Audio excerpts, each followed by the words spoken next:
O Senhor esteja convosco.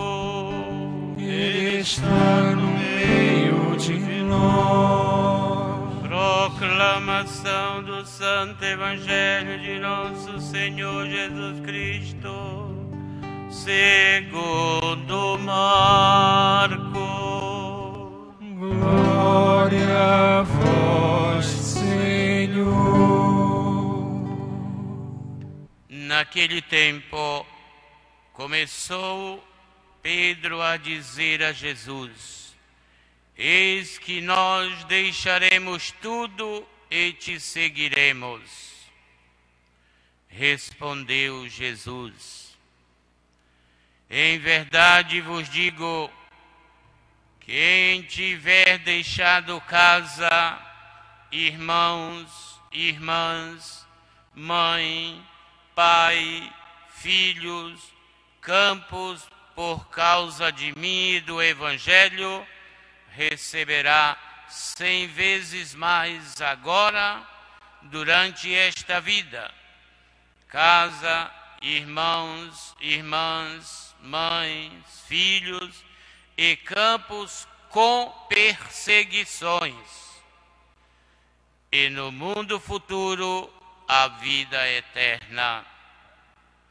Muitos que agora são os primeiros serão os últimos, e muitos que agora são os últimos serão os primeiros.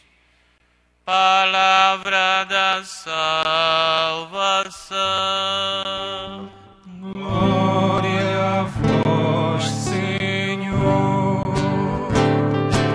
Aleluia, aleluia, aleluia, aleluia. Queridos irmãos e irmãs, a palavra de Jesus dirigia-se a todos. Naquele tempo não existiam ainda os conventos, não tinham seminários, não tinham os padres, não tinham as freiras. Haviam somente os que escutavam Jesus falar. Isto para dizer como o trecho de hoje não é para quem está em idade vocacional, discernindo se deve ou não ir para o seminário ou para o convento. Era para todos os que ouviam o Senhor. Por isso, todos aqueles que, deixando tudo como os próprios discípulos, através de Pedro, perguntaram, havendo deixado casa, irmãos, irmãs, mãe, pai, filhos, campos por causa do Evangelho, diz, juntamente com as perturbações que isto traz, diz que estes, pois, receberão 100 vezes mais e ainda no futuro a vida eterna. O caminho neocatecumenal reuniu-se em Roma para celebrar os 50 anos desta instituição católica e deram de presente para o Santo Padre o Papa 27 comunidades. Não foram 27 famílias, 27 comunidades inteiras de irmãos e irmãs que caminham há anos e que julgaram estar preparados para oferecer de presente ao Papa, para lhes enviar onde quer que fosse, e ele encontrou logo com facilidade onde enviar estas comunidades imbuídas do espírito cristão para evangelizar. No mundo e sobretudo na Europa não faltam lugares que precisam ser, aliás, reevangelizados. Comunidades inteiras de famílias, de homens e mulheres que, deixando tudo, vão anunciar Jesus Cristo ressuscitado. E um anúncio, fazem eles questão que seja, um anúncio feito certamente na precariedade, mas na alegria. Hoje o tema da nossa festividade é exatamente os leigos no santuário. Ai de nós, ai dos santuários. Aliás, são exatamente os leigos que dão, juntamente com o Espírito Santo, origem aos santuários. Vamos lá.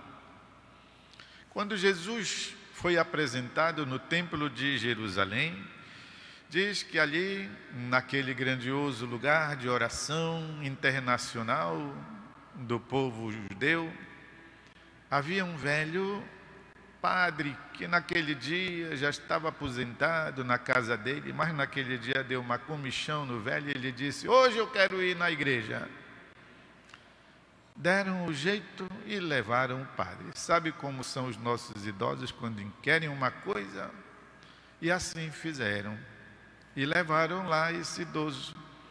Ele chamava-se Simeão, o qual, justamente porque era obra do Espírito Santo, naquele momento ia passando. São José carregando o menino, Nossa Senhora do lado. E foi então ele que disse: agora, Senhor, podeis deixar o vosso servo ir em paz. Aquele hino que todas as noites nós, padres e religiosos, rezamos antes de dormir.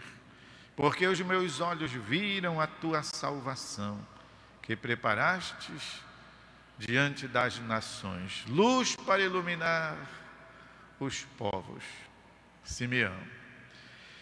E depois disso, São Lucas diz que tinha também uma senhorinha, como era o nome dela?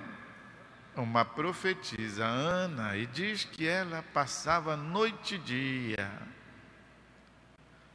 servindo a Deus com orações e jejuns.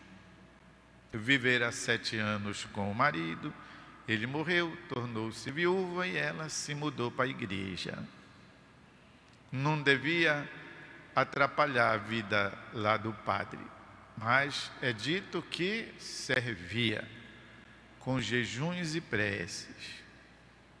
Aqui está então no Novo Testamento um modelo de leiga que serve na igreja. O que é um santuário? Um santuário é um lugar que, por algum fenômeno divino, atrai pessoas. E aquilo então tem um começo e depois vai crescendo, crescendo e tornando-se cada vez mais procurado e frequentado por pessoas devotas. Então, aqui foi encontrada a imagem da Virgem de Nazaré. O Plácido a levou para casa, ela voltou de novo para o pé do Taperebazeiro umas 3 vezes. Entendeu-se que ali se devia fazer uma ermida e foi feita de palha. E o povo começava a ir lá, à boca da noite, para rezar o terço. Tudo isto está reproduzido aqui nos nossos vitrais que retratam a história da nossa devoção nazarena. Depois, esta capela palhoça se tornou muito pequena. Por quê? Porque foi aumentando o número dos fiéis e fizeram uma ainda maior. E assim foi até que, depois de acontecido, pois, o primeiro Círio, as coisas aumentaram sempre mais, até que os padres barnabitas chegaram aqui e, inspirados por Nossa Senhora, construíram-lhe este santuário. Foi uma visão profética também daqueles pioneiros barnabitas estrangeiros que aqui chegando, viram a devoção do povo e disseram: eles e Nossa Senhora merecem uma coisa melhor. E construíram este santuário, cuja festa estamos comemorando. Pois bem, um santuário é assim. Acontece um fenômeno sobrenatural que atrai as pessoas. E ninguém segura, e não adianta proibir. E isso vai então fazendo aos poucos a organização do lugar. Vocês estão vendo esta nossa basílica santuário? ela foi totalmente construída graças às doações dos fiéis. Está tudo escrito por aí, nas ilustrações. Nomes de pessoas, nomes de famílias, nomes de associações religiosas e leigas. E quem compõe o enorme da nossa devoção são os leigos. E quem faz o círio são os leigos. 2 milhões de peregrinos vêm ao Círio de Nazaré. Tudo isso nós devemos, pois, à grande ocorrência de todos. E quem segura aqui a barra durante o ano todo são os leigos, especialmente através do sustento, da ajuda que propiciam ao santuário, suas esmolas, suas doações, suas ofertas. Tudo isso faz, portanto, a vida dos santuários aqui e onde quer que eles surjam por obra de Deus. Mas, na nossa realidade, tem uma instituição de leigos que grandemente trabalha e acompanhou os padres barnabitas no crescimento daquilo que hoje se constitui o círio, não só o círio, mas a festividade. Chama-se a diretoria da festa de Nazaré. São 32 casais atuantes, mais 5 beneméritos, e que por isso, pois, fazem acontecer a nossa festividade. Um tempo eram homens e participavam somente os esposos, os senhores, homens influentes, até mesmo ricos da sociedade local. Hoje não é mais assim.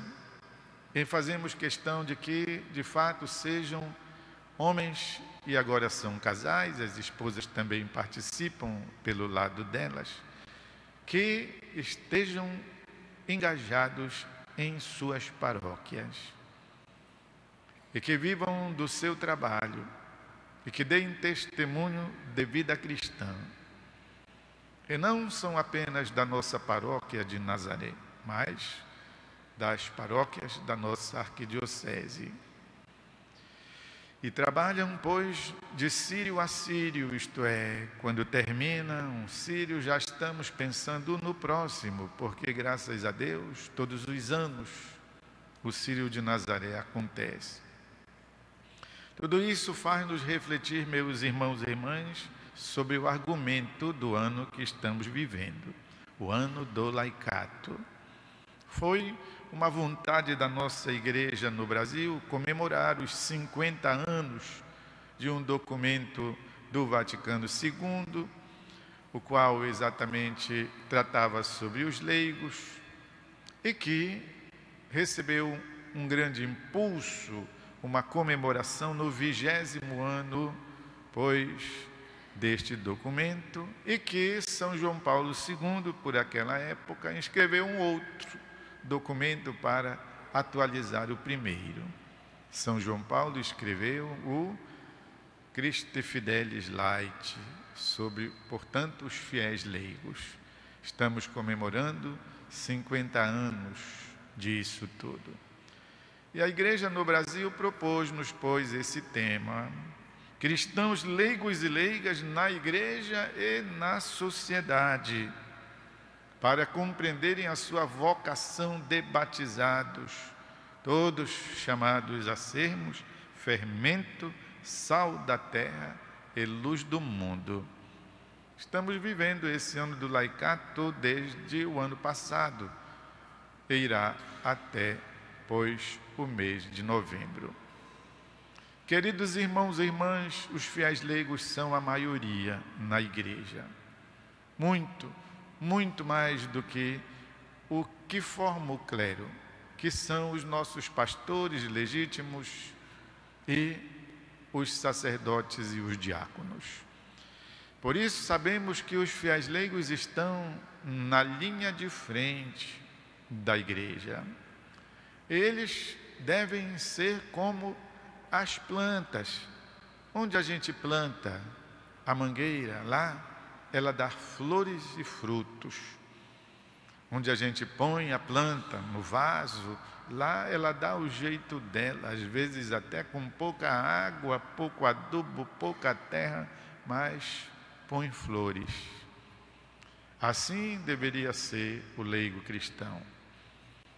Florir lá onde ele está plantado. E ele está plantado no mundo, na sociedade, nas mais variadas realidades que compõem a nossa história. Lá estão os leigos batizados. E se nós fôssemos contabilizar ainda quantos outros leigos trabalham para que o círio aconteça, só de voluntários são quase 30.000 voluntários que fazem acontecer a nossa grande festa.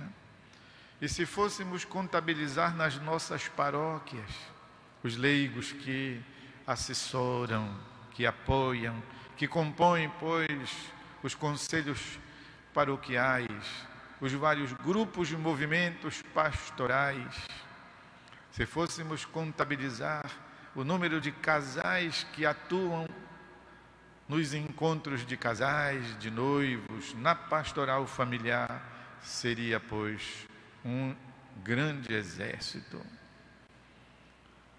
Mas o que está acontecendo?